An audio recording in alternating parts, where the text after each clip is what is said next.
आप सब लोग बिल्कुल ठीक होंगे। अच्छा, आप लोग ऐसा करें कि जो कल हमने क्वेश्चंस किए थे और आगे मैंने कहा था कि आपने और क्वेश्चंस भी करने हैं, आप ज़रा चेक करें उनमें कौन से प्रॉब्लम्स है, ज़रा मुझे बताएं, फिर मैं आपको वो क्वेश्चन में वो प्रॉब्लम सॉल्व करवाता हूँ और फिर हम आगे चलते हैं नेक्स्ट टॉपिक की तरफ।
अच्छा देखें, चले मैं देखता हूँ पहले। अभी क्वेश्चंस आए हुए हैं मुझे कितने, 4 क्वेश्चंस हैं सर। 11.19 के बाद क्वेश्चन सही स्कैन नहीं है, ठीक है, ब्लर्ड बाकी क्वेश्चन। चले मैं आपको ना एक और कॉपी यहाँ पर ना आपको अपलोड करता हूँ यहाँ पर, आप वो ज़रा देख लें, ठीक है। मैं एक कॉपी और अपलोड कर देता हूँ यहाँ पर।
अच्छा देखें, ये मैंने एक और कॉपी शेयर की है इसकी। ये मेरे ख्याल में क्लियर है। मैंने डाउनलोड कर लिया इसको। ये हमारे पास है क्वेश्चन नंबर, आपने 14.9 से कहा है, 14.956। यहाँ तो क्लियर है, 18 के बाद 9 भी, 10 भी। अच्छा, ये वाली कॉपी जो अभी मैंने अपलोड की है ना, ये वाली कॉपी जो है ये क्लियर है, ठीक है, इसमें ब्लर नहीं है। वो इसलिए ब्लर आ रही थी कि वो मैंने वहाँ से वन नोट से डाउनलोड की थी, इस वजह से वो कॉपी से कॉपी हो गई, इस वजह से आपको ब्लर आ रही है। अच्छा, इसमें देखें जो क्वेश्चंस आपने कर लिए हैं उनमें से प्रॉब्लम्स मुझे बताएं कि प्रॉब्लम्स क्या क्या हैं, वो हम डिस्कस करते हैं प्रॉब्लम्स, ठीक है।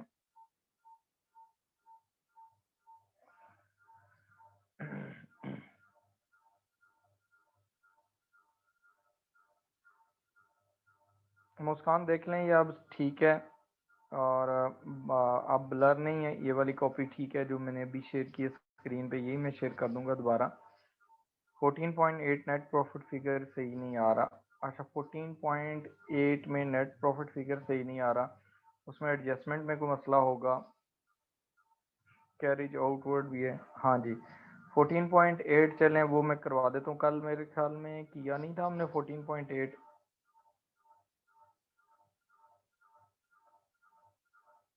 ठीक हो गया। अच्छा चलें, अब देखें 14.8 में हम इसको देखते हैं क्वेश्चन को, उसने क्या कहा 14.8 क्वेश्चन में। You are required to prepare, look at the requirement first. You are required to prepare the income statement for the year ended 31st December 2006, and then you are required to prepare the balance sheet that is statement of financial position.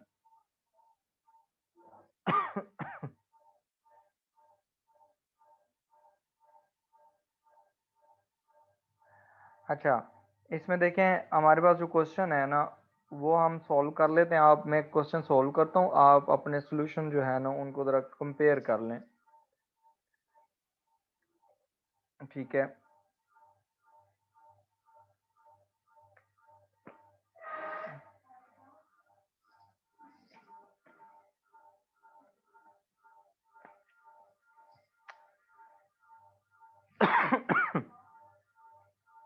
अच्छा देखें, इसमें we are required to prepare income statement and statement of financial position, income statement,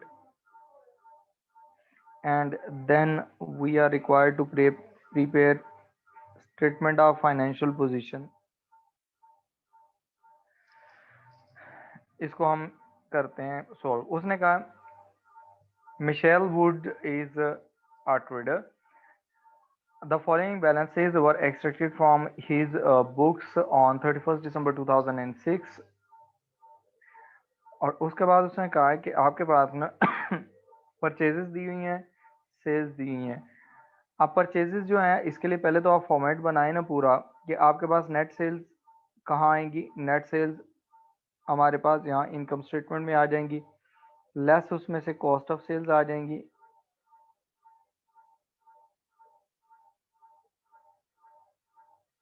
ठीक है। उसके बाद हमारे पास है opening stock plus purchases minus purchases returns. Purchases returns return outwards ही होती हैं, ठीक है, प्लस कैरेज इनवर्ड्स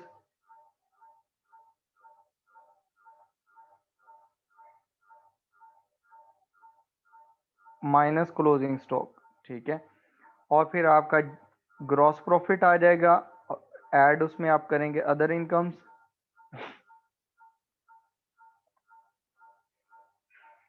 इसके लिए 2-3 लाइंस छोड़ देनी है आपने। उसके बाद आपने एक्सपेंसेस लिख लेने, लेस ऑपरेटिंग एक्सपेंसेस,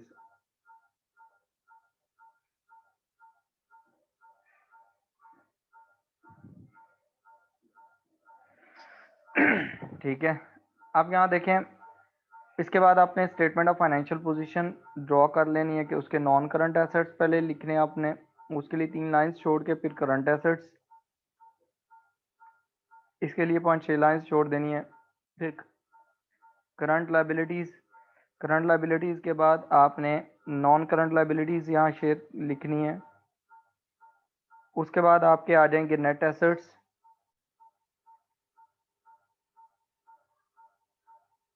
और नेट एसेट्स के बाद आपके आ जाता है कैपिटल। कैपिटल में आपका ओपनिंग कैपिटल कितना होता है वो आएगा, प्लस इसमें आपका नेट प्रॉफिट है तो ऐड हो जाएगा, अगर लॉस होगा तो माइनस हो जाएगा, और माइनस उसमें से ड्राइंग्स, और this would be equal to your closing capital.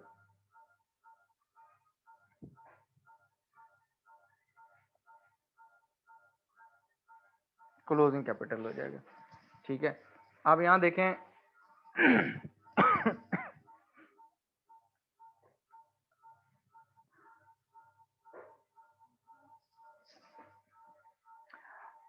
अब ये है, इसमें आप देखें कि उसने कहा है कि आपके पास ना बैलेंसेस दिए हैं, उसने सबसे पहले जो दिया है उसने कहा है कि आपके पास ना परचेजेस हैं और सेल्स हैं। तो परचेजेस जो होती हैं वो हमारे पास ना डेबिट में, डेबिट बैलेंस होता है, डेबिट साइड पे होता है, आपने इसे साथ साथ टिक करते जाना है। परचेजेस हैं आपकी 39,700 की, ठीक है। उसके बाद सेल्स गिवन है 80,800 की, ये आप यहाँ ब्रैकेट में लिखेंगे 80,800 की, ठीक है। ये आपकी सेल्स हैं, इसमें से सेल्स रिटर्न माइनस करनी है। रिटर्न्स दी हुई है डेबिट साइड पे, इसका मतलब है सेल्स क्रेडिट बैलेंस होता है और सेल्स रिटर्न्स डेबिट होते हैं, ठीक है। तो सेल्स रिटर्न्स हैं ये कितने की, 800 की, ये हम इसमें से माइनस कर देंगे। उसके बाद उसने सैलरीज एंड वेजेस दी हुई है, सैलरीज एंड वेजेस को भी टिक कर लें, ये आपका एक्सपेंस है, आप यहाँ पर लिख लें इसको। वेजेस कितने की हैं आपकी, 9800 की एक्सपेंसेस में। उसके बाद नेक्स्ट देखें, नेक्स्ट उसने कहा है कि आपके पास ना रेंट इंश्योरेंस है 4600 की, रेंट एंड इंश्योरेंस, आपका रेंट है एंड इंश्योरेंस है वो है 4600 की, वो आप यहाँ पर लिखेंगे 4600। उसके बाद है जनरल एक्सपेंसेस, जनरल एक्सपेंसेस आप यहाँ लिखेंगे, जनरल एक्सपेंसेस भी एक्सपेंसेस में ही आएंगे 3800 के, वो भी आप रिपोर्ट कर लेंगे। उसके बाद कमीशन, कमीशन देखें क्रेडिट में गिवन है, क्रेडिट में कमीशन का मतलब है कि यह आपकी इनकम है, आपने किसी को कोई सर्विस प्रोवाइड की है, वहां से आपने कमीशन लिया, ठीक है। तो ये क्या है, आपकी अदर इनकम है। अगर ये डेबिट होता ना बैलेंस कमीशन का, तो ये आपका एक्सपेंस था। तो कमीशन क्रेडिट बैलेंस है, कमीशन क्रेडिट बैलेंस का मतलब है कि आपके पास ना ये इनकम है, अदर इनकम, इसको आप यहाँ पर अदर इनकम में लिख लेंगे 600। उसके बाद देखें आपके पास उसने कहा लॉस ऑन डिस्पोजल, जो लॉस ऑन डिस्पोजल होता है ये भी आपका एक्सपेंस है, लॉस ऑन डिस्पोजल, इसको भी आप एक्सपेंसेस में लिख लेंगे। लॉस ऑन डिस्पोजल कितने का है, 400 का, वो 400 भी आप यहाँ लिख लें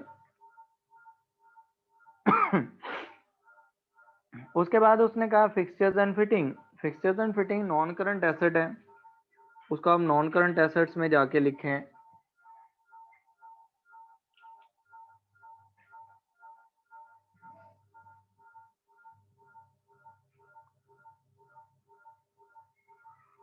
फिक्सचर्स एंड फिटिंग कितने के, 20,000 के। उसके बाद नेक्स्ट उसने दिया प्रोविजन फॉर डेप्रिसिएशन, ठीक है, ऑन 1 जनवरी 2006 फॉर फिक्सचर्स। अब ये अक्यूमुलेटेड डेप्रिसिएशन है, तो पुरानी डेप्रिसिएशन, ओल्ड डेप्रिसिएशन, तो ये आप कॉस्ट में से माइनस करते हैं।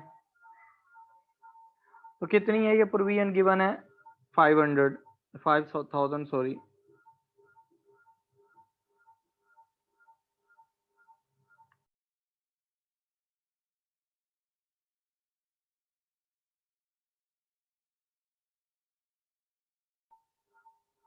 उसके बाद नेक्स्ट देखें, मोटर व्हीकल गिवन है at cost, motor vehicle at cost given है, वो है 15,000 की। तो मोटर व्हीकल्स जो हैं ये भी आपके पास क्या है, एसेट्स हैं, ये भी आप एसेट में लिख लेंगे। इसमें कितने का एसेट है, 15,000 का, वो आप कॉस्ट लिख लें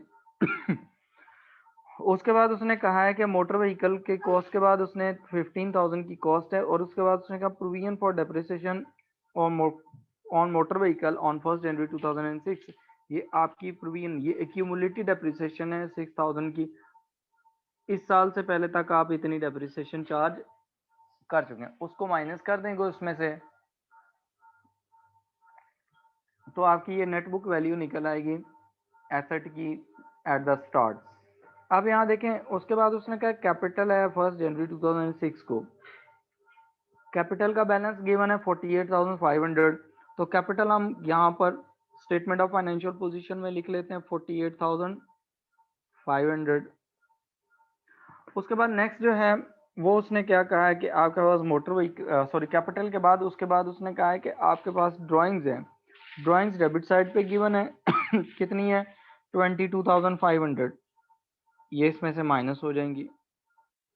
उसके बाद आपके पास आता है बैंक बैलेंस। अब देखें बैंक बैलेंस जो दिया हुआ उसने क्रेडिट दिया हुआ है, क्रेडिट बैंक बैलेंस का मतलब होता है कि आपके पास ये ओवरड्राफ्ट है। ये क्या है, ये आपका बैंक ओवरड्राफ्ट है, आपने बैंक से पैसे निकलवा लिए ज्यादा, जितनी लिमिट थी बिजनेस की उससे ज्यादा, तो ये लाइबिलिटी होती है।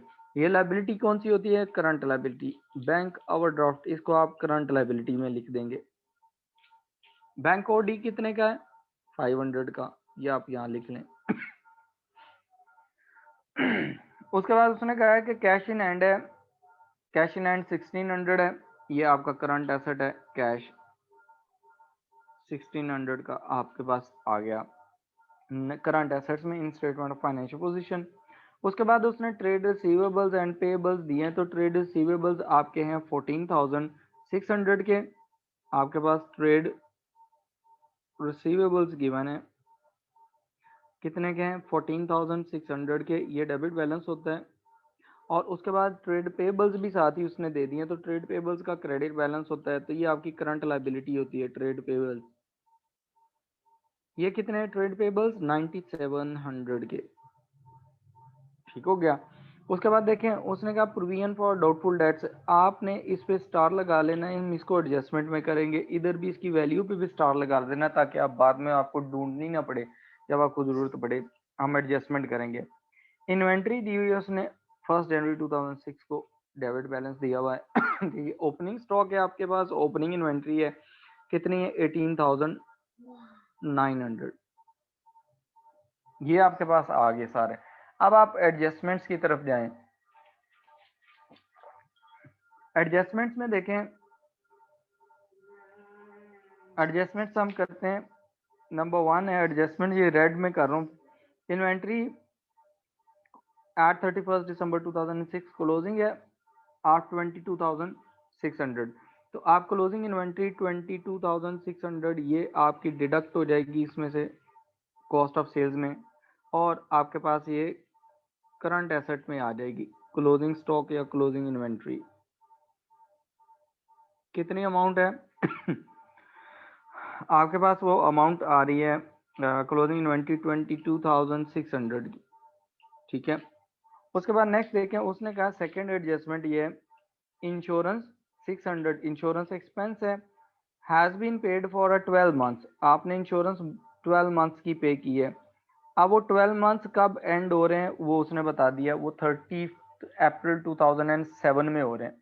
देखें आप जो अकाउंट्स बना रहे हैं ना वो 31 दिसंबर 2006 को बना रहे हैं, ठीक है। इस डेट से लेकर आपके अकाउंट जो हैं वो बन रहे हैं 31 दिसंबर 2006, यहाँ से लेकर यहाँ तक कितने मंथ्स बनते हैं,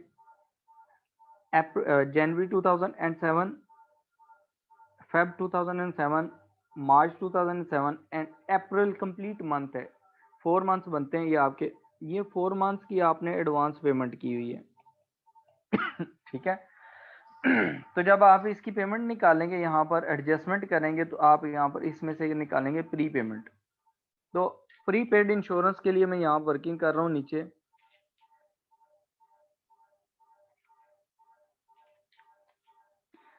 for adjustment number 2 prepaid insurance. अब देखें जो इंश्योरेंस उसने पे किया ना टोटल, उसने कहा कि इंश्योरेंस जो है ना वो 600 के एक पेमेंट की है, ठीक है ये थी आपकी 12 मंथ्स के लिए, तो आप इसे डिवाइड कर देंगे 12 मंथ्स पे, तो इसका मतलब है कि ये आपके पास आ जाएगी per month insurance, multiply by कितने मंथ एडवांस हैं जो अगले नेक्स्ट ईयर से रिलेट कर रहे हैं, वो 4 मंथ्स हैं, तो आप इसको 4 मंथ से मल्टीप्लाई कर देंगे। जब आप इसे 4 मंथ से मल्टीप्लाई करेंगे आपकी इंश्योरेंस निकल आएगी प्रीपेड इंश्योरेंस। ठीक है, जो प्रीपेड इंश्योरेंस है वो आपकी कितनी आ रही है, कैलकुलेट करें जरा, मुझे बताएं कितनी आ रही है।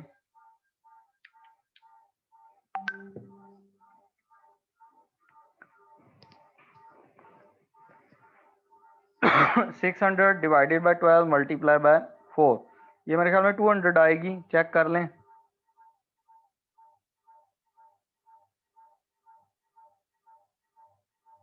ठीक है, ये 200 आ रही है, तो 200 की आपकी प्रीपेड इंश्योरेंस है। ठीक है, तो प्रीपेड जो इंश्योरेंस है उसके लिए अगर आप देखें, आपने ना अगर इसकी जर्नल एंट्री पास करके आप इसके इफेक्ट्स देखना चाह रहे हैं तो वो मैं आपको बताता हूँ कि जो प्रीपेड इंश्योरेंस होती है वो आपका एसेट होता है, तो डेबिट आप कर देते हैं प्रीपेड इंश्योरेंस,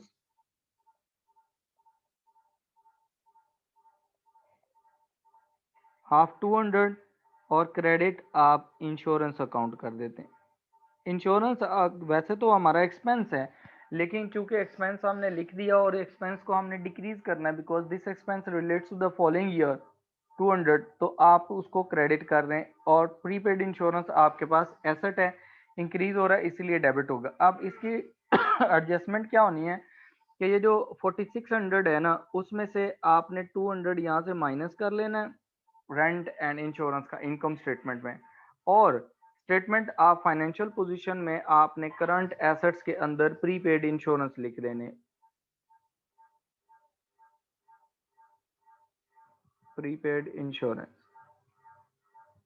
200 की ये यहाँ आ जाएगी। ठीक हो गया। उसके बाद उसने कहा है कि हमारे पास ना थर्ड नंबर पे थर्ड एडजस्टमेंट, ठीक है, ये क्लियर है एडजस्टमेंट ये वाली प्रीपेमेंट्स की। ठीक है, अगर वो कहता है ना यहाँ इंश्योरेंस प्रीपेमेंट हुई है फॉर 15 मंथ्स, तो आप जब ये एडजस्टमेंट करते हैं ना यहाँ पर नीचे ये वर्किंग की है, तो आप डिवाइडेड बाय 15 मंथ्स करते हैं इसको। ठीक है, अगर वो कहते हैं ना इंश्योरेंस प्रीपेड फॉर 8 मंथ्स, तो वो 8 मंथ से आप डिवाइड करेंगे और आगे मंथ्स उसने दिए हैं कंप्लीट कब हो रहा है, तो उतने से आप मल्टीप्लाई कर लेंगे, वो निकाल लेंगे आप, आपने कैलकुलेशन कर लेनी है इसकी। ठीक है, अब देखिए नेक्स्ट जो है उसने कहा बैड डेट्स,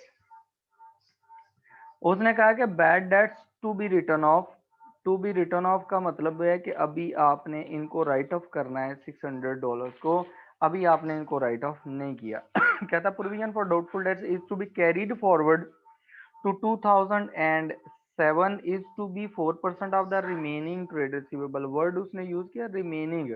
ठीक है, रिमेनिंग का मतलब है कि जो आपने बैड डेट्स हैं माइनस कर लेने उसके बाद। अच्छा देखें, जो पहले इसका पार्ट है ना थर्ड एडजस्टमेंट का, कि बैड डेट्स का क्या ट्रीटमेंट होनी है। बैड डेट्स होते हैं आपके ट्रेड रिसीवेबल्स के साथ, तो ट्रेड रिसीवेबल्स में से आप इन्हें माइनस कर देंगे 600 को, क्योंकि ये अब आपके बैड डेट कंफर्म हो गए, और आप इसको जाके स्टेटमेंट इनकम स्टेटमेंट में एज अ एक्सपेंस ट्रीट करेंगे बैड डेट्स। ठीक है, कितनी अमाउंट है बैड डेट्स की, 600 की। ठीक हो गया। दूसरी उसने कहा प्रोविजन से रिलेटेड, उसने कहा प्रोविजन जो है वो आपने 4% लेनी है रिमेनिंग की। अब हम प्रोविजन निकाल लेते हैं, प्रोविजन के लिए हम वर्किंग कर लेते हैं, यहाँ पर नीचे थर्ड न्यू प्रोविजन निकालने पहले,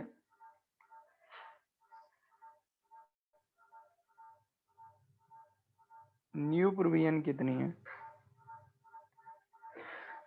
न्यू प्रोविजन आप कैसे निकालेंगे कि आपके जो ट्रेड रिसीवेबल्स हैं वो ऊपर गिवन है, उनमें से बैड डेट्स आपने रिमेनिंग निकाल लेने हैं। ठीक है, बैड डेट्स निकाल देना है, 14,600 के आपके ट्रेड रिसीवेबल्स हैं, ये आपके ट्रेड रिसीवेबल्स हैं, इसमें से आपने क्या करना है माइनस कर देनी है जो आपको उसने बैड डेट्स बताए हैं एडजस्टमेंट में। अगर बैड डेट्स एडजस्टमेंट में ना हो और सिर्फ ट्रायल बैलेंस में हो, वो माइनस नहीं होंगे, ये 600 माइनस कर देंगे, जो रिमेनिंग बच गए आप वो रिमेनिंग है बैड डेट्स माइनस करने के बाद उन पे आपने 4% रेट अप्लाई करना है। कितने परसेंट? 4%। तो आप 4% निकालें, कैलकुलेट करें इसका कितना आता है। 14,000 का 4%, क्योंकि 14,600 माइनस 600 रिमेनिंग विल बी 14,000। 14,000 का आप 6% कैलकुलेट करें कितना आता है। ये आपके पास प्रोविजन आएगी आपके 840 की। ठीक है, ये न्यू प्रोविजन आ गई है। ठीक है, अब ये न्यू प्रोविजन आ गई, अब इसको भी क्या करना है, जब न्यू प्रोविजन आप कैलकुलेट करते हैं ये सीधा ऊपर जाके आपने स्टेटमेंट ऑफ फाइनेंशियल पोजीशन में से माइनस कर लेनी है 840 फ्रॉम ट्रेड रिसीवेबल्स। ठीक है, ट्रेड रिसीवेबल्स में से आप क्या करेंगे, उसको डिडक्ट कर देंगे। ये ट्रीटमेंट पहली है। फिर आप कंपेयर करेंगे इसको किसके साथ, ओल्ड प्रोविजन के साथ। ओल्ड प्रोविजन देखते हैं कितनी है। ओल्ड प्रोविजन को हम स्टार लगा के आए थे जब हमने इनकम स्टेटमेंट बनाई थी, तो ओल्ड प्रोविजन हमारे पास आ रही थी, उसमें स्टार लगाया हुआ था हमने ये वाला, वो है अमाउंट 500 की। ठीक है, तो 500 ओल्ड प्रोविजन थी, न्यू आपकी आ गई 840। इसका मतलब है 340 का क्या आ गया, इंक्रीज आ गया। तो इंक्रीज इन प्रोविजन जो होता है वो क्या होता है, वो आपका एक्सपेंस होता है और इनकम स्टेटमेंट में ट्रीट होता है। तो इनकम स्टेटमेंट ये हम बना रहे हैं, तो इसमें जो प्रोविजन है, प्रोविजन फॉर डाउटफुल डेट्स,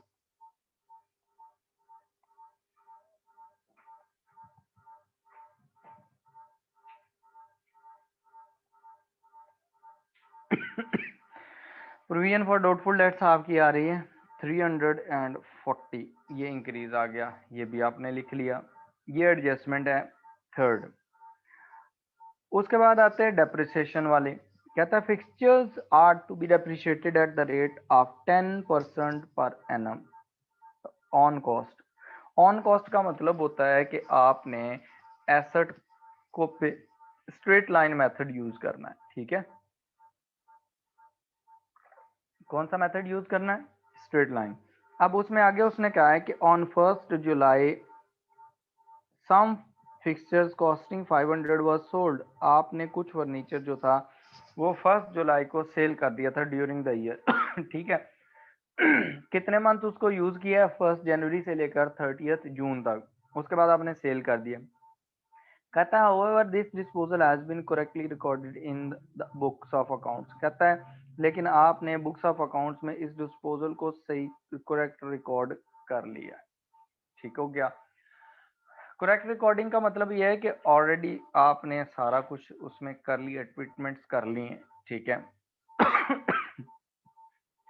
तो फिर यहाँ क्यों दिया है, इसकी रीजन ये है कि आपने इस साल की इसकी प्रोविजन वो डेप्रिसिएशन जब निकालेंगे उसमें काम आएगा।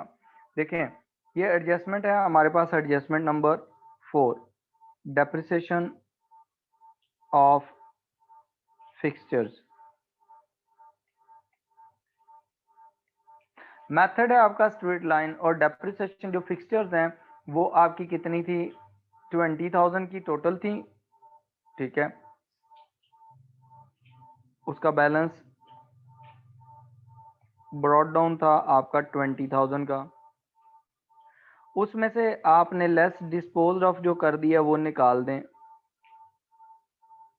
वो आपने किया है $5,000 का डिस्पोज ऑफ किया है, इतनी कॉस्ट है उसकी, और बाकी रह गया आपका 15,000।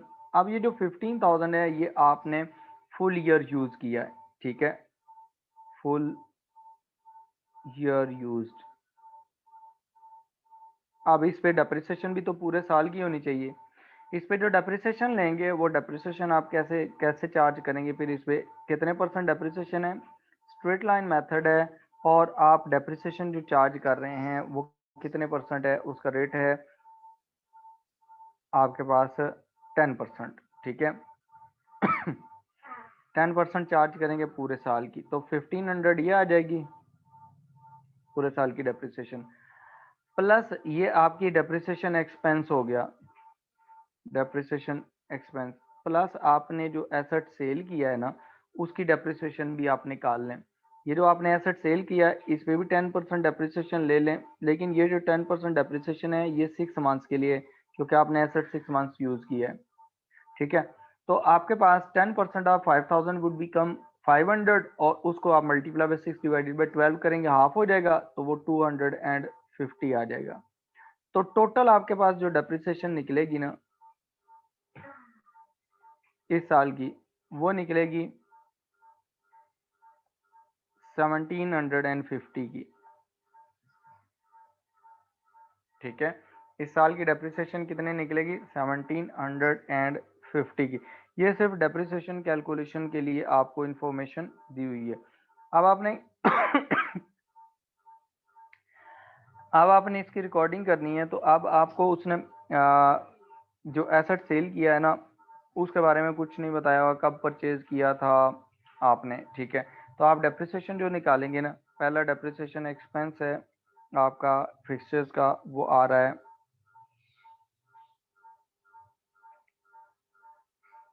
1750, ये फिक्सचर्स में से माइनस कर दें, ठीक हो गया।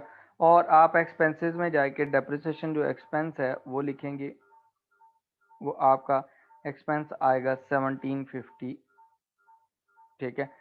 उसके बाद उसने सेकंड, उसके बाद नेक्स्ट का है फिफ्थ वाली एडजस्टमेंट में, उसने कहा motor vehicles to be depreciated at the rate 20% using written down value. Written down value का मतलब होता है रिड्यूसिंग बैलेंस मेथड आप यूज कर रहे हैं, ठीक है। कौन सा मेथड यूज कर रहे हैं? Reducing balance method. इसमें जब डेप्रिसिएशन चार्ज करेंगे तो वो डेप्रिसिएशन कैसे चार्ज होगी? नंबर 5 में डेप्रिसिएशन ऑफ व्हीकल्स, उसके लिए होता है formula cost less accumulated depreciation multiply by depreciation rate, ठीक हो गया। अब देखें कॉस्ट आपने स्टेटमेंट ऑफ फाइनेंशियल पोजीशन में लिखी हुई है, मोटर व्हीकल की cost 15,000 minus provision for depreciation या एक्यूमुलेटेड डेप्रिसिएशन 6,000 दी हुई है। तो आप यहाँ पर क्या करेंगे? 15,000 is the cost minus 6,000, remaining बच गया 9,000। 9,000 पे उसने जो डेप्रिसिएशन का रेट दिया हुआ है वो आपके पास है कितना? 20%। तो 20% आप इसका कंसीडर कर लें, ठीक है। तो 9,000 का 20% कितना बनेगा? कैलकुलेट करें, 1800,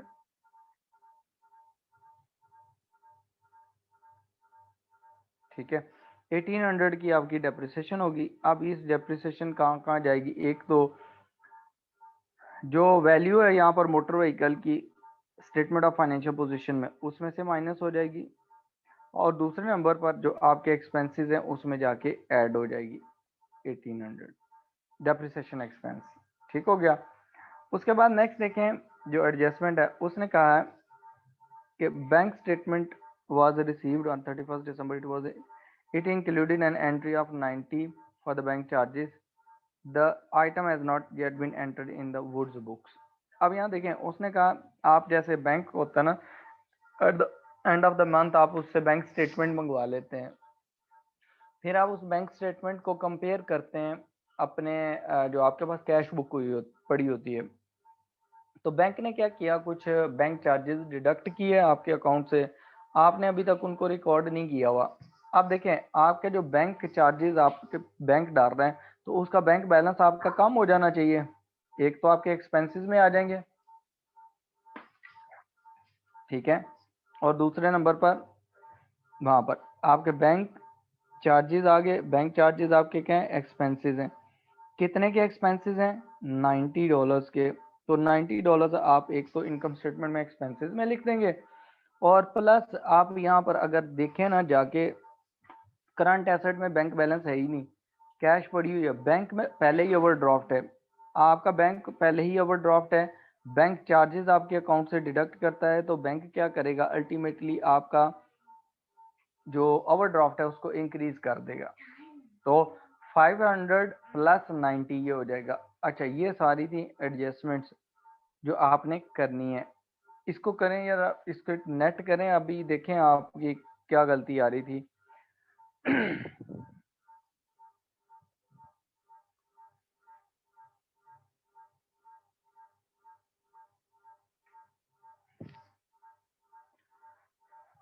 अनाबिया 14.8 आप देखें आपने कहाँ से गलती की, आपके एडजस्टमेंट में कोई गलती होगी, इसको चेक कर लें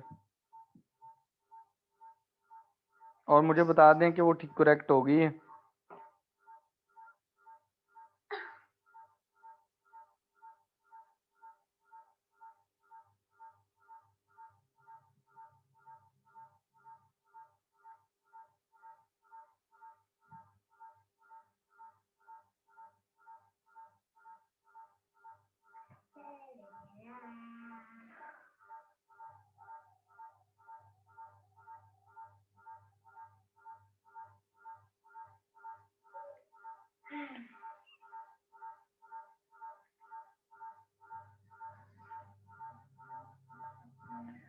अच्छा सिद्रा, आपने लिखा है कि 14.8 में कैरिज आउटवर्ड है, लेकिन मुझे तो कोई नज़र नहीं आया। मैंने तो अभी ये क्वेश्चन सॉल्व किया, कैरिज आउटवर्ड किस जगह पे है।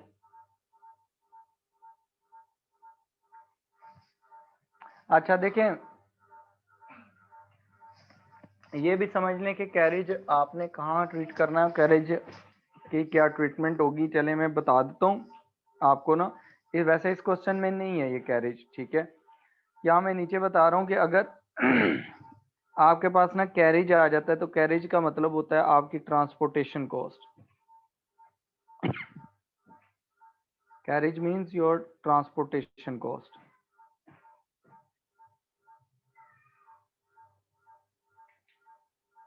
लेकिन ये ट्रांसपोर्टेशन कॉस्ट है आपके मटेरियल से रिलेटेड, गुड्स से रिलेटेड, ठीक है।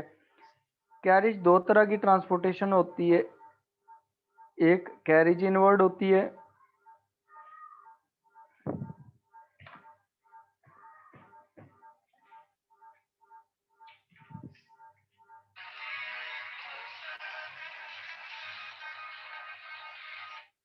कैरेज इनवर्ड्स होती है और कैरेज आउटवर्ड्स होती है।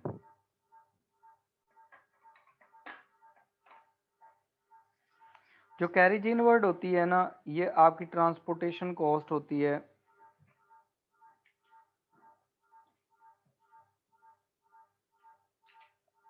ऑफ गुड्स परचेज्ड, ठीक है। और जो कैरेज आउटवर्ड होती है ना, ये आपकी ट्रांसपोर्टेशन कॉस्ट होती है कॉस्ट ऑफ गुड्स सोल्ड। जो आपने चीज़ें सेल की हैं उनकी कॉस्ट होती है, उस पे लगती है उसकी ट्रांसपोर्ट। मतलब आपने कस्टमर को चीज़ें सेल की, आपने कस्टमर को कहा कि ये हम आपको आपके घर पहुंचा देंगे, ठीक है। कस्टमर से उसके कोई चार्जेस नहीं लेते, ठीक है। तो वो आपकी है तो ट्रांसपोर्टेशन कॉस्ट ही, लेकिन है किसके लिए, कैरेज आउटवर्ड या गुड्स सेल करने के लिए। तो आपके पास ये जो कैरेज इनवर्ड्स होती है ना, इस ये ऐड होती है, एडिड टू परचेजेस होती हैं in cost of sales. And जो दूसरी होती है आपके पास कैरेज आउटवर्ड, वो आपके पास होती है, ये एक्सपेंस होता, सेलिंग एक्सपेंस होता है। ये क्या आपका सेलिंग एक्सपेंस। तो जो सेलिंग एक्सपेंसेस होते हैं वो कहाँ ट्रीट होते हैं, आपके treated as expense, as operating expense in income statement, ठीक है। क्लियर है यहाँ तक। अच्छा ये आई होप सो कि अब ये क्लियर हो गया होगा, जहाँ जिस भी क्वेश्चन में आपका ये पॉइंट है कि कैरेज आउटवर्ड को आप सेलिंग एक्सपेंस के तौर पर लिखेंगे। अच्छा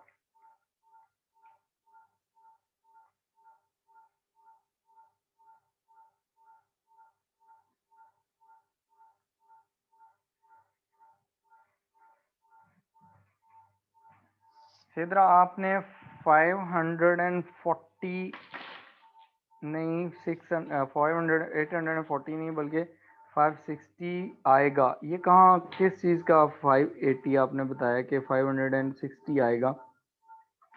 देखें हमने यहाँ पर जो निकाला है, यहाँ पर जो कैलकुलेशंस की हुई हैं, कैलकुलेशंस में आप ज़रा चेक करें तो आपको, आप देखें आपको पता लगेगा कि उसमें हमारे पास ना जो कमीशन था, commission sorry provision for doubtful dates, वो हमारी निकलती है, जो हम एसेट थे, हमारे ट्रेड रिसीवेबल थे 14,000 में से हमने 600 बैड डेट्स हो गया माइनस कर दिए, और आपके पास 14,000 ट्रेड रिसीवेबल बच गए। 14,000 का जो परसेंटेज गिवन है प्रोविजन की, वो उसने दी हुई है 4%। तो 14,000 के आप 4% देखें कितना आता है। हाँ, 14,000 का 4% 560 आता है। इसको चेंज कर लें, चलें चेंज कर लेते हैं इधर क्वेश्चन में।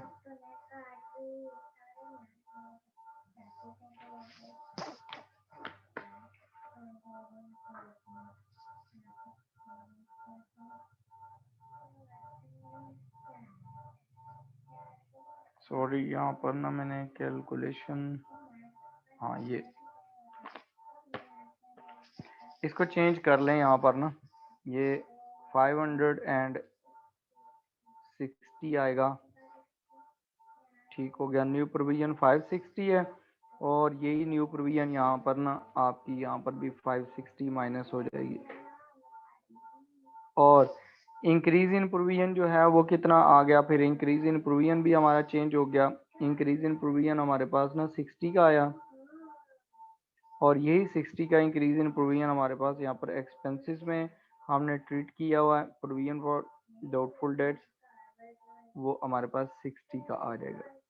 ठीक हो गया, चलें, थैंक यू, आपने करेक्शन करवा दी। और बाकी देख लें और कोई प्रॉब्लम है आप लोगों को, जिसको भी इस क्वेश्चन में आप चेक करें इसको।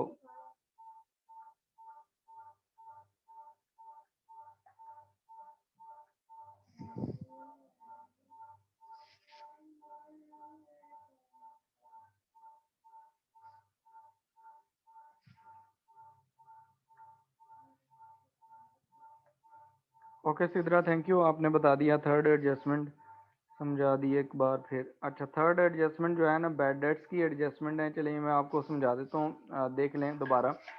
देखें, बैड डेट्स अगर आपको गिवन होते हैं ना एडजस्टमेंट में, तो उसका मतलब ये होता है कि आपने अभी जब ट्रायल बैलेंस प्रिपेयर किया उस टाइम आपने एडजस्टमेंट नहीं की। ठीक है, ये जो ऊपर ट्रायल बैलेंस बना हुआ है 14.8 में, इसमें आपने बैड डेट्स को शामिल नहीं किया, आपने कंसीडर ही नहीं किया। ट्रायल बैलेंस प्रिपेयर हो गया, उसके बाद बैड डेट्स हो गए। तो जब बैड डेट्स होते हैं तो उसकी एंट्री क्या होती है, bad debts account debit, trade receivables account credit. ठीक है, तो बैड डेट्स जो होते हैं वो एक्सपेंस होते हैं, वो इनकम स्टेटमेंट में एज एन एक्सपेंस रिपोर्ट हो जाएंगे।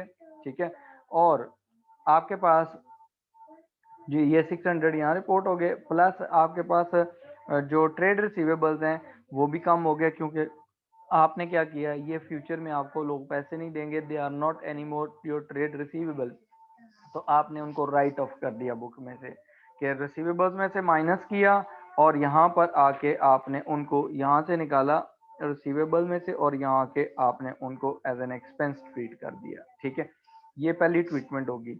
दूसरे नंबर पर उसने कहा प्रोविजन जो है बाकी की वो 4% लेनी है आपने। तो 4% प्रोविजन का मतलब ये है कि आप रिमेनिंग रिसीवेबल्स का मतलब है कि आपके पास जो ट्रेड रिसीवेबल्स हैं 14,600 के, उसमें से आपने 600 के बैड डेट्स माइनस कर देने। तो रिमेनिंग आपके जो ट्रेड रिसीवेबल्स रहते हैं वो हैं 14,000 के। वो कितने रहते हैं, 14,000 के। तो 14,000 पे 4% उसने का प्रोविजन लेनी है, वो हमारी बनती है 560।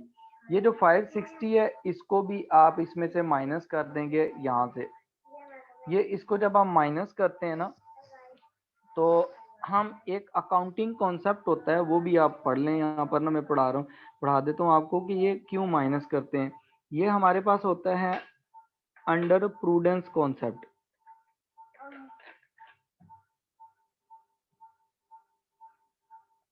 प्रूडेंस कॉन्सेप्ट का मतलब ये है कि आप क्या करें, कोई फ्यूचर लॉसेस हैं ना आपके, उनको एंटीसिपेट करें और उनको अकाउंट फॉर करें।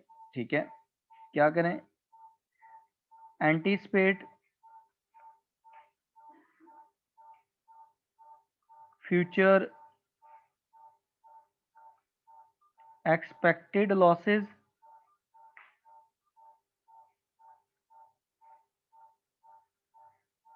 and account for them।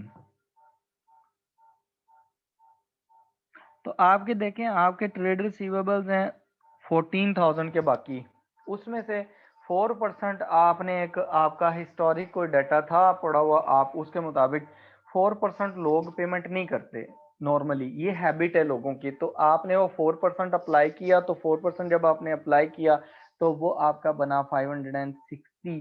तो ये आप क्या कर रहे हैं, you are applying prudence concept of accounting, कि आपने फ्यूचर के लॉसेस को प्रिडिक्ट किया, एंटिसिपेट किया और उनको अकाउंट फॉर किया, आपने यहाँ से माइनस कर दिया। और यहाँ पर आपके पास जो न्यू प्रोविजन और ओल्ड प्रोविजन में चेंज आया है 60 का, ये आपने क्या किया, इनकम स्टेटमेंट में एज एन एक्सपेंस रिपोर्ट कर दिया। ठीक है, चलें, क्लियर है यहाँ तक?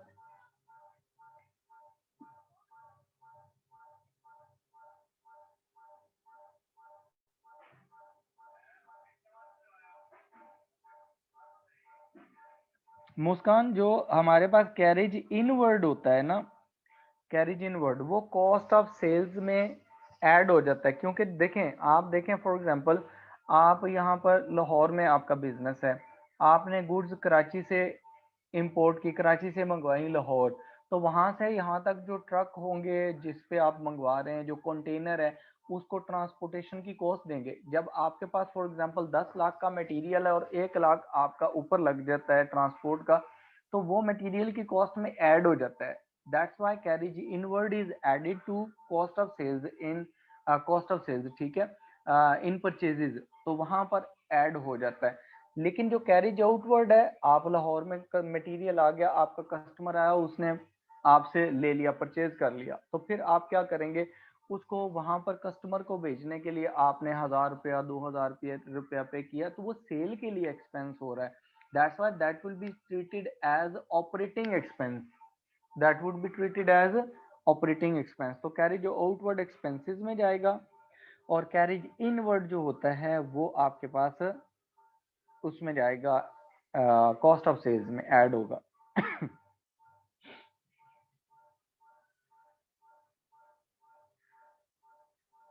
ठीक हो गया, ओके अनाबिया। वो जब डिस्पोजल आपको उसने बता दिया ना कि हमने डिस्पोज किया है, तो आप जो एसेट डिस्पोज आप हुआ है उसकी डेप्रिसिएशन भी चार्ज करेंगे जितने टाइम के लिए आपने रखा है। अगर वो आपको कहता है ना फुल ईयर आपने पॉलिसी है डेप्रिसिएशन की, तो फिर आपने इसको चार्ज नहीं करना था 5,000 पे, फिर 15,000 पे जस्ट डेप्रिसिएशन निकलनी थी। जो एसेट आपके पास साल के एंड पे नहीं है, उस पर डेप्रिसिएशन नहीं होती।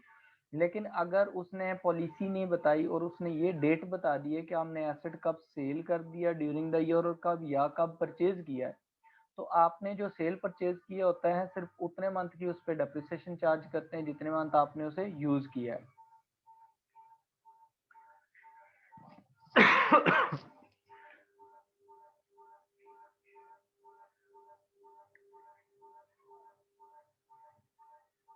प्रोविजन फॉर डाउटफुल डेट्स की परसेंटेज गलत है। परसेंटेज कैसे अनाबिया गलत होगी, परसेंटेज तो गिवन है क्वेश्चन में, वो 4% है।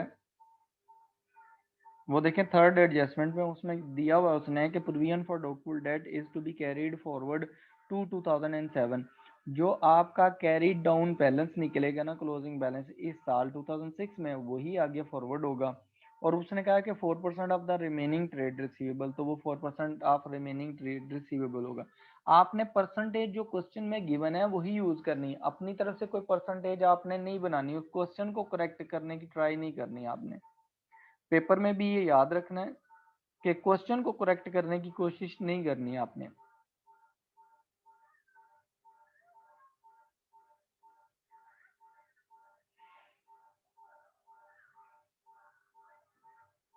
सीधा थर्ड एडजस्टमेंट मैंने दोबारा करवा दी है। आप बताएं, आपके ये क्लियर है?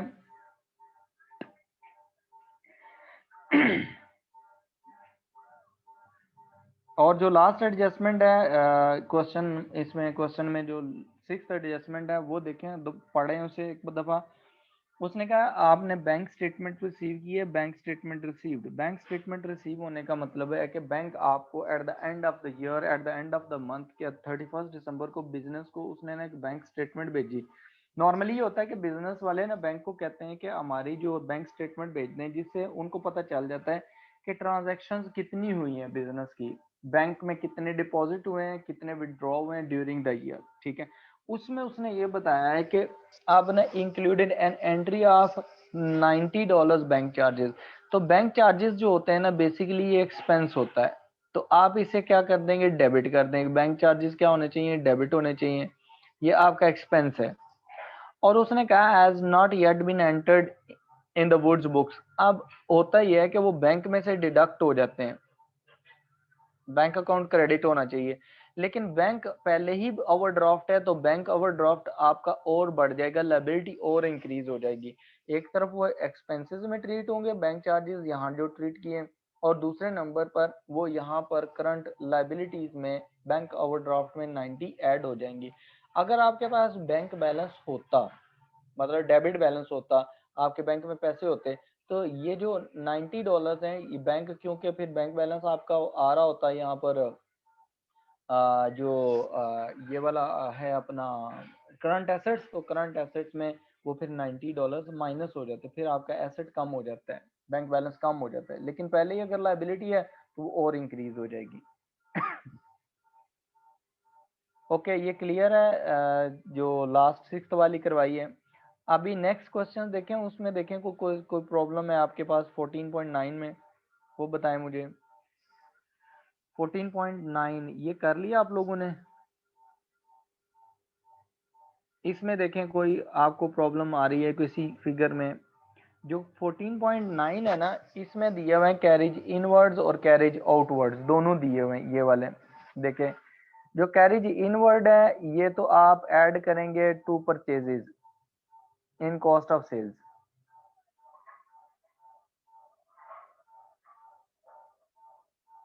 ठीक है, और दूसरे नंबर पर जो आपके पास कैरेज आउटवर्ड है वो आपका ऑपरेटिंग एक्सपेंस है, क्योंकि ये सेलिंग एक्सपेंस है, और सेलिंग एक्सपेंसेस हम ऑपरेटिंग एक्सपेंसेस में ही लिखते हैं। उसमें उसके बाद बताएं और कौन सा इसमें कोई चीज है पूछने वाली?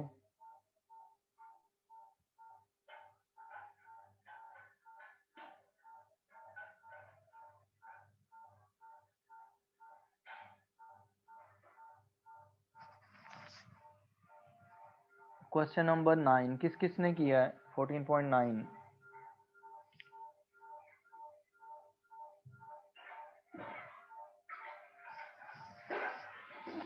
इसमें आप लोगों ने अगर क्वेश्चन कर लिया तो मुझे बताएं, ये जो हमारे पास ये सेकंड एडजस्टमेंट है इसकी क्या ट्रीटमेंट की है आप लोगों ने, ये बताएं जरा मुझे।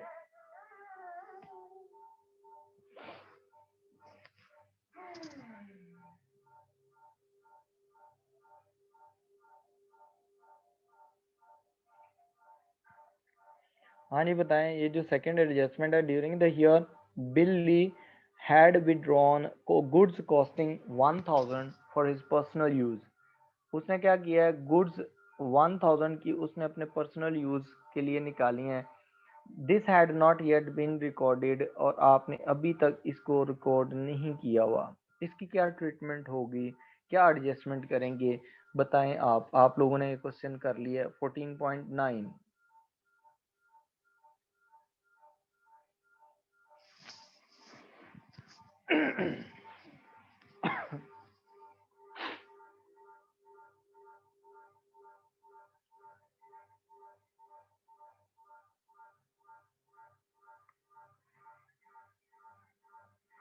ठीक हो गया। आपने कहा मुस्कान की कैपिटल से डिडक्ट होगी, ये तो एक चीज होगी कि ड्राइंग्स अगर गिवन है तो उसमें जाके आप उसमें ऐड करके इसे माइनस कर टोटल ऐड कर लेंगे, ड्राइंग्स इंक्रीज हो जाएंगी।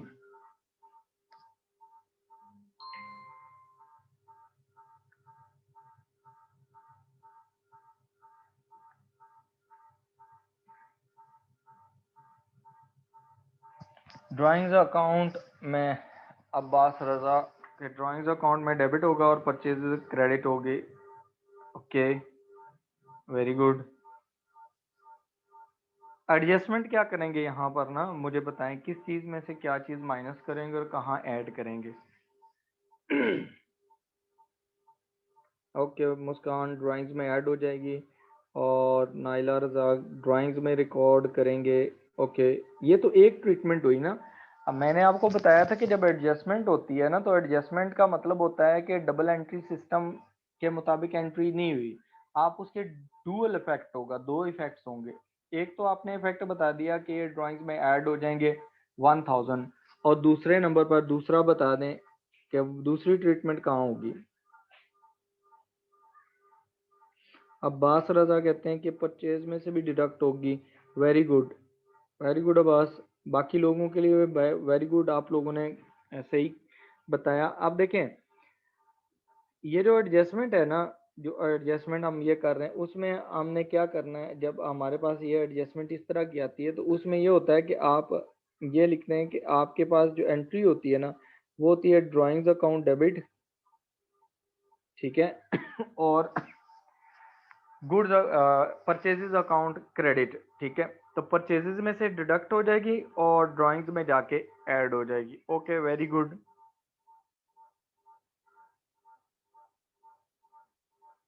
अच्छा ये बताएं ये जो थर्ड एडजस्टमेंट है ओइंग टू बिजनेस वाली, इसका क्या करेंगे।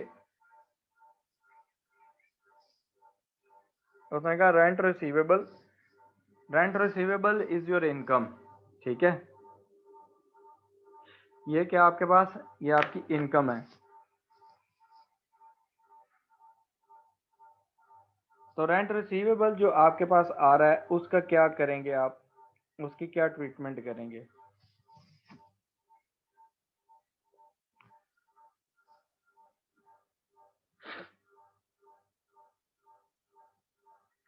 ये थर्ड वाला, इसकी ट्रीटमेंट बताएं। Rent receivable your income was owing to the business at 30 September 2005। बताएं जी इसकी एडजस्टमेंट क्या करेंगे आप।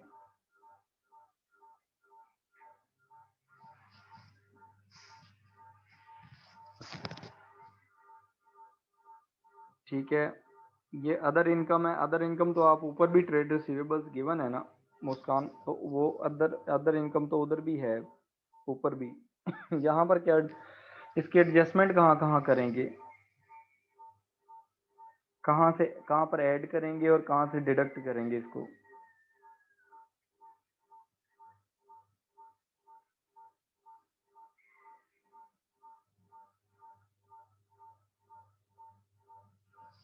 हाँ जी अब्बास आप बताएं।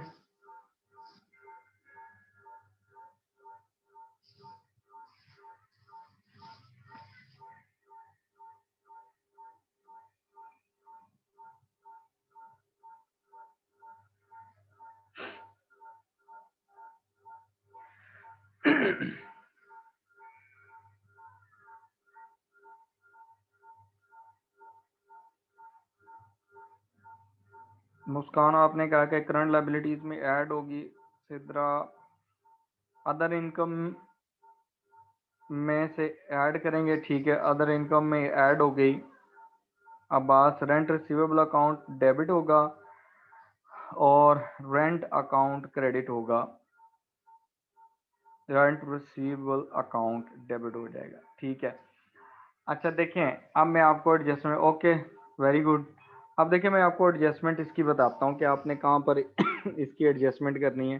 देखें रेंट आपका रिसीवेबल इनकम है, rent receivable is your income. Owing का मतलब है स्टिल अभी आपने अमाउंट रिसीव नहीं की, ठीक है। एक तो आपके पास ये जो अदर इनकम ऊपर सॉरी ये आ रही अदर इनकम में आपने रेंट रिसीवेबल लिखा हुआ है, ये जो क्रेडिट लिखा हुआ है ये इनकम है आपकी, ठीक है। ये ऐड हो जाएगा उसमें, ठीक है। आप किस में करेंगे, add to rent receivable because this is income of this year, ठीक है, this is not related to the following year.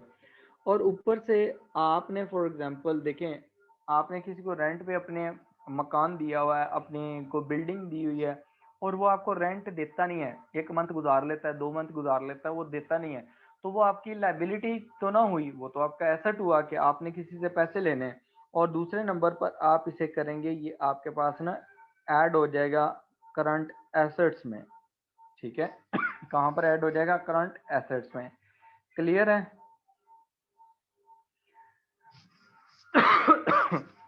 अच्छा, उसके बाद यहाँ तक क्लियर है? देखें, अदर इनकम में ये ऐड हो जाएगी, जो आपके रेंट रिसीवेबल है और करंट एसेट के तौर पर ट्रीट होगी, करंट लाइबिलिटी नहीं होगी मुस्कान, ये करंट एसेट होगा।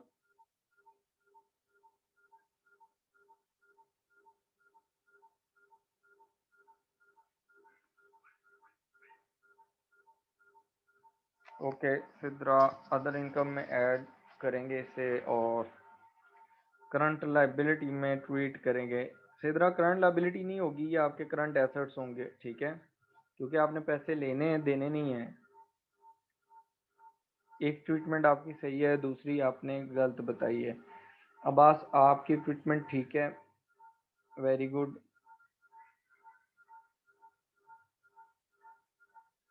हाँ अनाबिया, आपकी एक ट्रीटमेंट तो ठीक है, आपने कहा है कि अदर इनकम में ऐड हो जाएगी, लेकिन करंट एसेट्स में से डिडक्ट करेंगे। नहीं, करंट एसेट्स में से डिडक्ट नहीं करते इसको ना, ठीक है, ये एसेट है आपका, ये करंट एसेट्स में जाके ऐड हो जाएंगी ये, ठीक है। एंट्रीज की जो पास होगी वो ये होगा कि आपका रेंट रिसीवेबल इनकम है, ठीक है, वो क्रेडिट हो जाएगा और आपका जो अक्रूड रेंट है वो डेबिट हो जाएगा, ठीक है। अक्रूड रेंट अकाउंट डेबिट, और आपके पास जो क्रेडिट में होगा वो रेंटल इनकम क्रेडिट हो जाएगी, रेंट रिसीवेबल क्रेडिट हो जाएगा। अच्छा, आगे देखें, जो नेक्स्ट एडजस्टमेंट है इसको जरा रीड करें और बताएं इसकी क्या ट्रीटमेंट होगी। एडजस्टमेंट नंबर 4 की,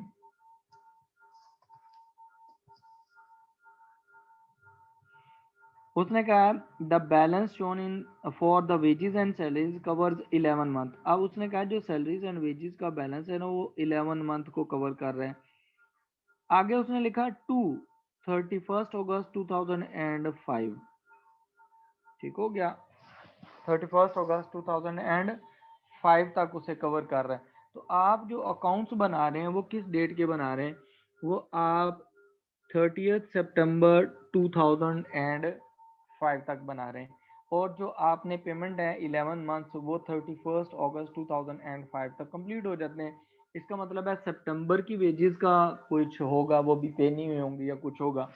उसने कहा wages and salaries for September are due and unpaid, ठीक है, सितंबर की वेजेस अभी क्या है? ड्यू एंड अनपेड है। The there have been no salary increase over the previous 12 months, ठीक है, and an equal amount is paid each month. कहता है पिछले 12 महीने से ना कोई इंक्रीमेंट नहीं लगा, इंक्रीमेंट नहीं लगा तो इसका मतलब है कि सैलरी क्या होगी? इक्वल होगी। तो सैलरीज एंड वेजेस का जो बैलेंस हमारे पास शो हो रहा है ना वो हो रहा है 38,500। कितना शो हो रहा है? 38,500। अब ये 11 मंथ्स का है, तो आप अगर इसको डिवाइड करते हैं ना 38,500 डिवाइडेड बाय 11 मंथ्स, तो आपके पास per month salaries and wages आ जाएंगी, ठीक है। कितना है? 38,500। 38,500 डिवाइडेड बाय, आप इसे क्या करेंगे? 11। आपके पास ये कितना आ गया? 3500। ये पर मंथ आपका है, आपका जो वेजेस हैं, सैलरीज एंड वेजेस हैं। इसका मतलब है कि 3500 जो है ना ये आपके लिए सितंबर के लिए ड्यू है, ड्यू फॉर सितंबर। अब आप मुझे बताएं कि इसके लिए क्या एंट्री करेंगे, आप ट्रीटमेंट क्या करेंगे इसके 3500 का? एडजस्टमेंट बताएं इसकी। आपकी सैलरीज एंड वेजेस क्या है? वो ड्यू हैं।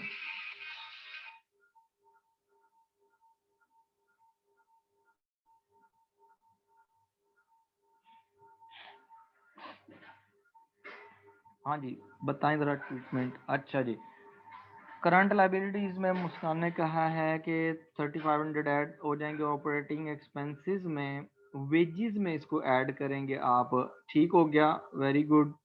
अब बात सैलरी अकाउंट डेबिट हो जाएगा और अक्रूड सैलरी जो है वो क्रेडिट हो जाएंगे। ओके, वेरी गुड के सैलरीज में ऐड हो जाएगा, ठीक है।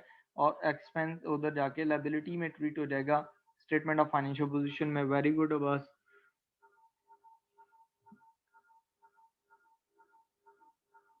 सीधरा एक्सपेंसेस में ऐड करेंगे इसे, एक्सपेंसेस में सैलरी में ऐड करना है आपने इसे, कहाँ पर ऐड करना है, जो रेलिवेंट एक्सपेंस में ऐड होगा, एक्सपेंसेस में सैलरी में ऐड करेंगे।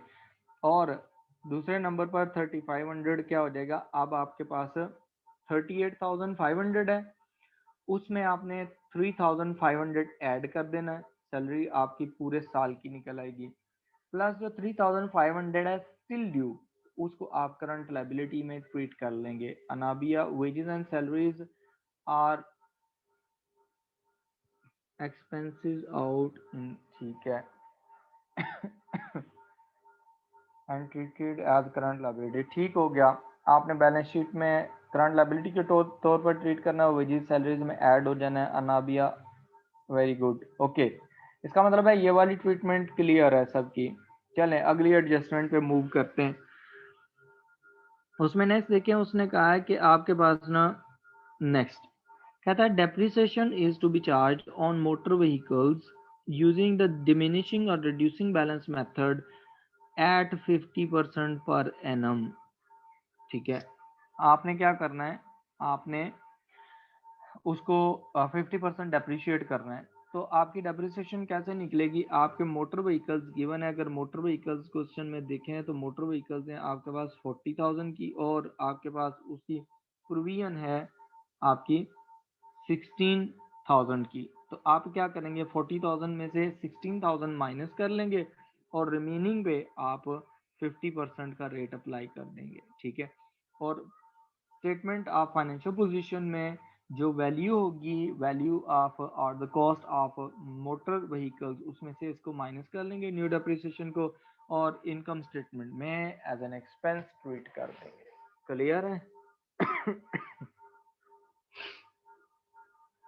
अच्छा, उसके बाद देखें नेक्स्ट जो लास्ट है, उसमें उसने क्या कहा, कहता है Bill Lee took non current loan of 20,000 from his brother.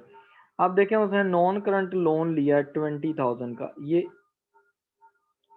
इसका मतलब है आपके लॉन्ग टर्म लाइबिलिटीज हैं। उसने कहा from his brother at the rate of 5% per annum, कितने rate, interest rate 5%, for business on 1 October 2004। किस डेट को लिया था, 1 अक्टूबर 2004। आप जो अकाउंट प्रीपेयर कर रहे हैं वो इस डेट को प्रीपेयर कर रहे हैं 30 सितंबर 2005 को। कहता है this was included in error in equity, उसने कहा है कि आपने क्या किया, इसे इक्विटी में शामिल कर दिया, and the interest has not yet been entered in the book. अच्छा देखें, आपके पास लोन लिया आपने, नॉन करंट लायबिलिटीज में शो करना था, आपने जाके कैपिटल में ऐड कर दिया उसे। तो आप पहले तो ये जो एरर है ना, इसको करेक्ट करेंगे, आप डिडक्ट करेंगे इसे, डिडक्ट फ्रॉम कैपिटल, कैपिटल में से इसे डिडक्ट करें and add to non current liabilities, non current liabilities में जाके उसे क्या कर दें, ऐड कर दें, ठीक हो गया। ये आपकी एडजस्टमेंट हो जाएगी। जब आपकी ये एडजस्टमेंट हो जाएगी तो उसके बाद नेक्स्ट जो है वो उस पर इंटरेस्ट जो है वो आपका अभी ड्यू है। इंटरेस्ट आपका कितना है, 20,000 का लोन है, 20,000 के लोन पे आपका इंटरेस्ट 5% पर एनम है, वो निकालेंगे। और फिर आप टाइम प्रोपोर्शन कर लेंगे कि आपने साल में लोन कितने टाइम यूज किया। देखें 1 अक्टूबर 2004 को लिया था और 30 सितंबर 2005 को हम अकाउंट्स बना रहे हैं, इसका मतलब है कंप्लीट ईयर के लिए आपने इस पे इंटरेस्ट देना है, because you utilize loan for complete year. तो आपके पास 20,000 का 5% जो आएगा वो 1,000 आएगा। ये 1,000 जो होगा इसके लिए क्या करेंगे आप ठीक है। आपके पास जो इनकम स्टेटमेंट है उसमें आप फाइनेंस कॉस्ट में इसे ट्रीट करेंगे। एक तो ये आ जाएगा, उसमें ऐड हो जाएगा, अक्रूड एक्सपेंस है, और दूसरे नंबर पर आपके पास करंट लाइबिलिटीज में ट्रीट होगा इन स्टेटमेंट ऑफ फाइनेंशियल पोजीशन में। ठीक है, इज दैट क्लियर? हाँ जी, यहाँ तक क्लियर है?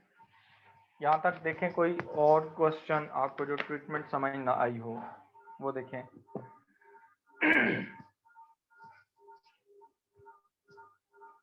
ठीक है, इंटरेस्ट भी आपका ड्यू है और आपके पास उसने कहा है कि आपका जो लोन है वो आपने एज अ कैपिटल ट्रीट कर लिया, तो आप उसको भी करेक्ट कर लेंगे। ठीक हो गया, क्लियर है यहाँ तक?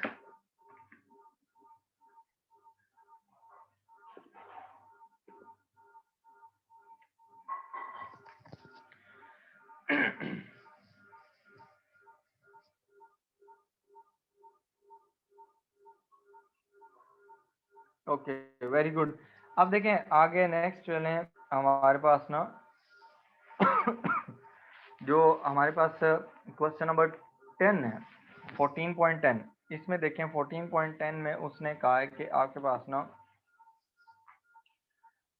इसमें देखें कोई चीज पूछने वाली हो, इसमें नॉर्मली वही है, पहले ट्रेड रिसीवेबल्स और पेएबल्स गिवन है।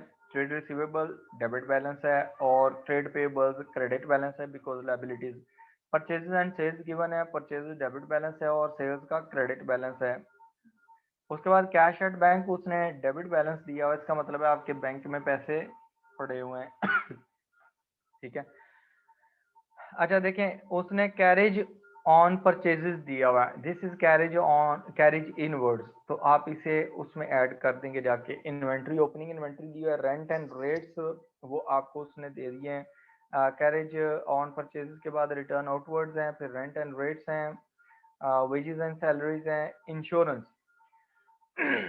अब इंश्योरेंस के लिए देखें, उसने कहा है कि insurance covers period from 1 July 2003 to 31 December 2004। आप जो अकाउंट्स बना रहे हैं वो किस डेट को बना रहे हैं? आप 30 जून 2004 को बना रहे हैं इनकम स्टेटमेंट। किस डेट को बना रहे हैं? 30 जून 2004। और उसने कहा है कि आपके पास जो ये पीरियड है ना, ये कहाँ से कहाँ तक है? यहाँ से 1 जुलाई से यहाँ तक आपने इंश्योरेंस पे की टोटल। ठीक है। अब आप देखें कि आपकी इस ईयर से रिलेटेड कितनी इंश्योरेंस है, आपने वो देखनी है, वो यहाँ ट्वीट करनी है। ठीक है, ना इससे पिछले साल की ना इससे अगले साल की। ठीक है।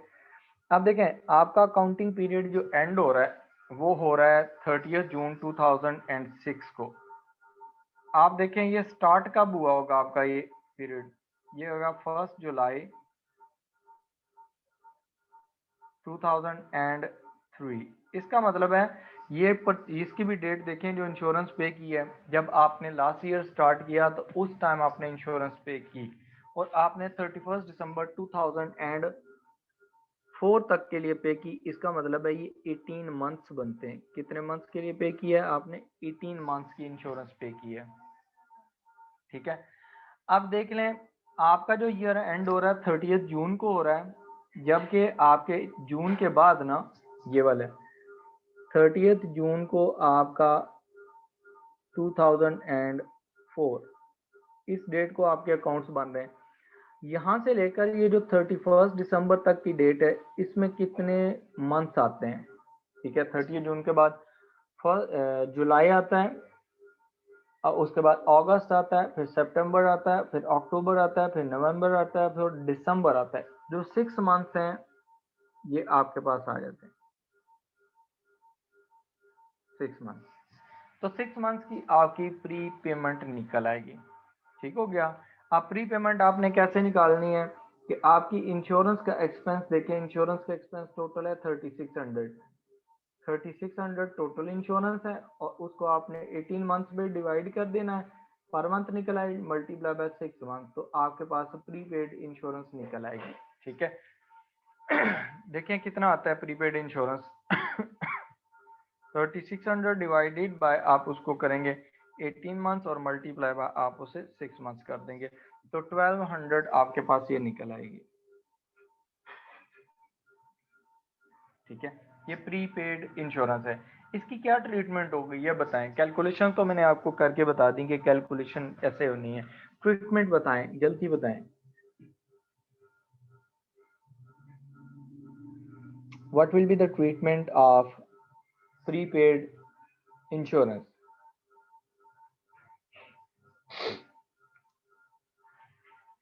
करंट एसेट्स में ऐड होगी अब्बास, ओके गुड।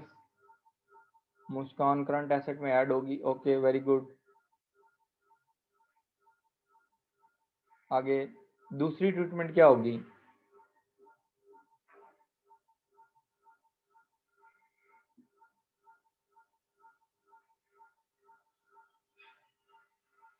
और एक्सपेंसेस में से डिडक्ट हो जाएगी, okay very good. Operating expenses Muskan good. और सिद्रा आपने क्या कहा? ऑपरेटिंग एक्सपेंसेस में इंश्योरेंस में से माइनस कर देंगे, ओके गुड। और सेकंड ट्रीटमेंट होगी कि हम इसे एज एन एसेट ट्रीट करेंगे, current asset in statement of financial position. Insurance expense में से डिडक्ट होगी बस, ओके वेरी गुड। ओके, अब देखें यहाँ पर ना हमारे पास ना इसकी ट्रीटमेंट, प्री पेमेंट्स की ट्रीटमेंट ऑलमोस्ट आपको क्लियर है कि हमने कैसे ट्रीटमेंट करनी है। अब देखें इसके बाद जो चीज़ें हैं ना वो है नॉर्मल है। आपका बैंक लोन है 8%। अब देखें ये जो बैंक लोन पे 8% दिया हुआ है, इसका मतलब है आपने लोन पे इतना इंटरेस्ट देना है। आपका लोन है 10,000 का और उस पर आपका इंटरेस्ट बनता है 8%, ठीक है। और उसने यहाँ लोन इंटरेस्ट दे दिया नीचे आपका कितना, 600। अब यहाँ देखें आपका जो इंटरेस्ट है ना, इंटरेस्ट एक्सपेंस वो कितना बनेगा? जो आपने लोन लिया वो आपका 10,000 और उसका 8% अगर आप कैलकुलेट करें तो वो बनता है 800। अब ये जो इंटरेस्ट गिवन है नीचे, लोन इंटरेस्ट, वो है interest paid, that is interest paid. तो आप इसमें से इंटरेस्ट पेड माइनस कर देंगे 600, रिमेनिंग बच जाएगा आपका 200। ये 200 जो है इंटरेस्ट अक्रूड हो जाएगा। ये क्या हो जाएगा? इंटरेस्ट अक्रूड, कि अभी पे नहीं किया। इसकी क्या ट्रीटमेंट होगी ये बताएं। इसकी ट्रीटमेंट क्या होगी इंटरेस्ट अक्रूड की, जो अभी मैंने कैलकुलेशंस करवाई हैं।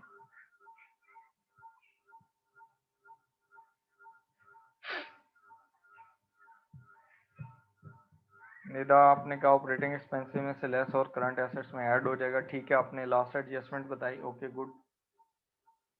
बस इंटरेस्ट एक्सपेंस डेबिट होगा और अक्रूड इंटरेस्ट क्रेडिट होगा, ठीक है वेरी गुड। यानी कि आपका इंटरेस्ट में जो आपका 600 गिवन है इंटरेस्ट का एक्सपेंस लोन इंटरेस्ट, उसमें ये 200 ऐड हो जाएगा और 200 करंट लाइबिलिटीज में जाके ऐड हो जाएगा, ठीक है। मुस्कान आपने कहा ऑपरेटिंग एक्सपेंसेस से लेस करना है, लेस नहीं करना, ये अक्रूड है। अक्रूड एक्सपेंस का मतलब होता है कि आपने अभी पेमेंट नहीं की तो वो इंटरेस्ट में, इंटरेस्ट लोन इंटरेस्ट है उसमें जाके ऐड होगा और स्टेटमेंट ऑफ फाइनेंशियल पोजीशन में as a current liability show होगा, क्योंकि आपने बैंक से जो लोन लिया उस पे इंटरेस्ट पे नहीं किया। लेकिन एक्सपेंसेस में से डिडक्ट नहीं होगा बल्कि इंटरेस्ट में ऐड हो जाएगा वहां पर। ओके क्लियर है?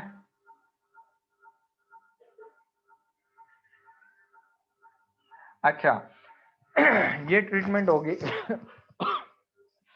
उसके बाद आए एडजस्टमेंट में। पहली एडजस्टमेंट जो है ना वो उसने नॉर्मल बता दी है क्लोजिंग स्टॉक की, वो एडजस्टमेंट हमने बार बार की है, वो नॉर्मल है। उसके बाद उसने कहा कि 1/6 of the motor expenses relate to the running of the motor vehicle privately owned by Alan Gray's wife, no adjustment has yet been made. अब देखें इस एडजस्टमेंट का आपने क्या करना है, इसमें देखें ये जो उसने एडजस्टमेंट दी हुई है ना कि सेकंड एडजस्टमेंट, उसने कहा 1/6, ठीक है, of the motor expenses relate to the running expenses of motor vehicle privately owned इसका मतलब प्राइवेटली ओन्ड जो भी व्हीकल होगी, फॉर एग्जांपल जो उसकी वाइफ है उसके पास ना अपनी गाड़ी थी, वो आके बिजनेस के जो पैसे थे बिजनेस के अकाउंट में से उसमें से जाके ना फ्यूल डलवा लेती थी अपनी गाड़ी में, ठीक है। तो वो बिजनेस का एक्सपेंस तो नहीं हुआ, वो तो उसका प्राइवेट है। अब यहाँ देखें इसका करना क्या है, इसकी ट्रीटमेंट क्या होगी। उसकी वाइफ है या वो है, वो एक ही चीज है, ड्राइंग्स में आएंगी, उसकी एडजस्टमेंट अभी तक नहीं की आपने। अब पहले नंबर तो यहाँ पर देखें ना आपके एक्सपेंसेस कितने, मोटर व्हीकल एक्सपेंसेस जो ऊपर गिवन है ना वो दिए हुए हैं आपके पास,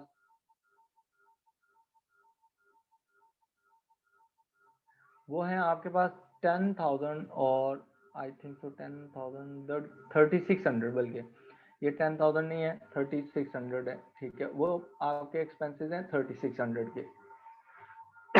जो 3600 के एक्सपेंसेस है ना, इनकी एडजस्टमेंट आपने करनी है।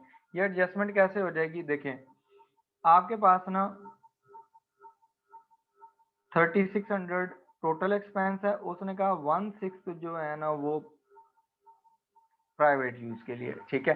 तो वो कितना बन जाता है 300।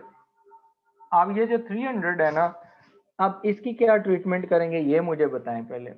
1/6 जो उसने कहा, इसको कैसे ट्रीट करेंगे, इसकी ट्रीटमेंट बताएं, जल्दी करें।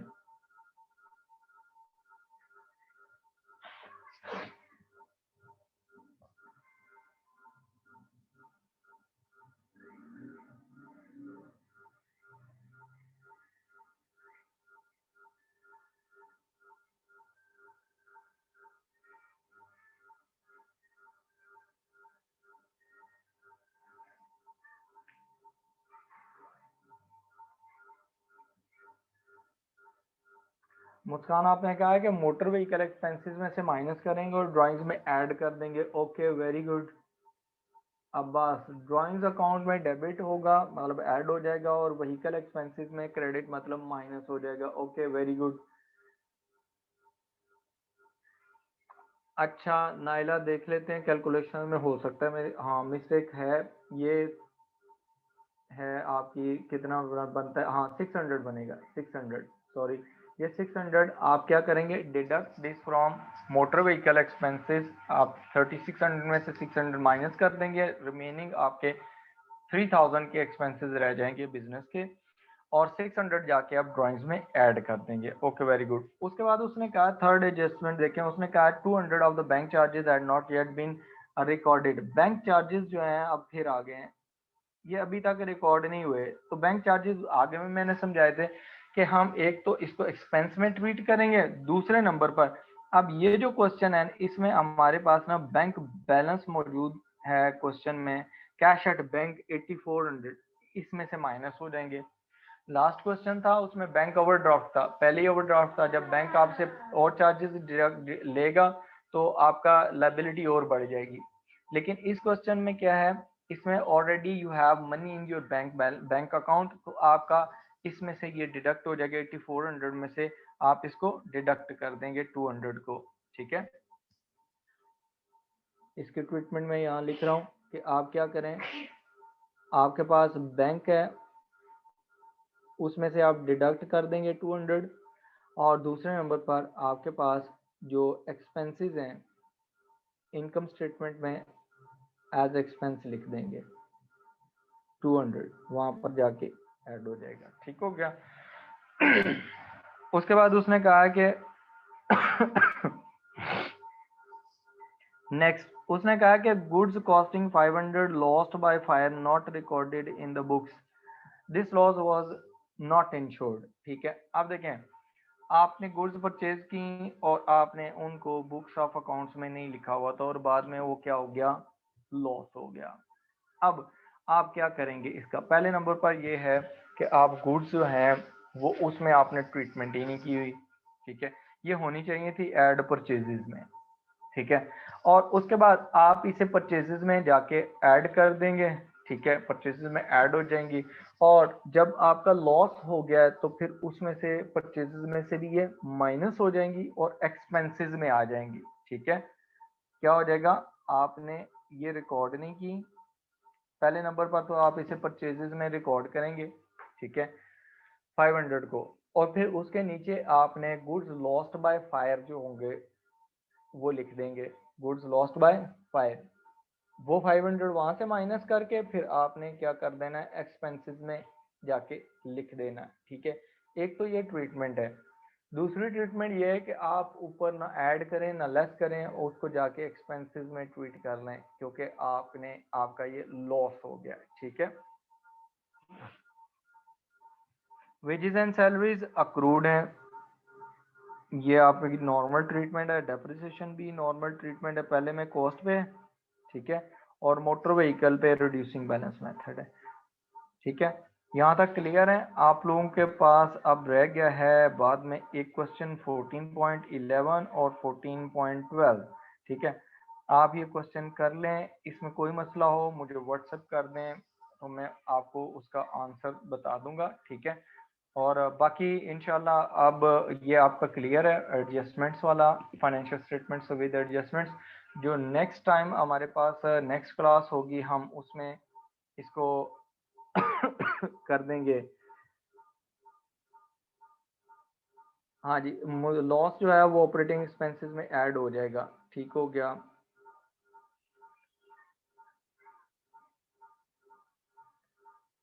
ओके, देखें आपने सबने पार्टिसिपेट किया, पार्टिसिपेशन बहुत इम्पोर्टेंट है, ठीक है।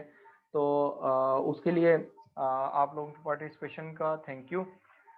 नेक्स्ट क्लास हमारी इंशाल्लाह मंडे को होगी। तो अब मंडे तक आपने जितना पढ़ाया है इस वीक वो आपने रिवाइज कर लेना है। कोई प्रॉब्लम होती है तो मुझसे आपने कांटेक्ट कर लेना है। समटाइम्स ऐसा होता है कि मेरा बिजी स्केड्यूल होता है, मैं टाइम पे रिप्लाई नहीं कर सकता, लेकिन बाद में मैं रिप्लाई ज़रूर कर देता हूँ। तो आप मुझे व्हाट्सएप कर दिया करें अगर कोई मसला हो, तो वो मैं करा दूंगा आपको उसमें एडजस्टमेंट, ठीक है। एडजस्टमेंट में ही अब आपको मसला होना है, बाकी तो माशाल्लाह आपने ठीक है आपका। तो नेक्स्ट मंडे से हम न्यू टॉपिक स्टार्ट करेंगे, ठीक है।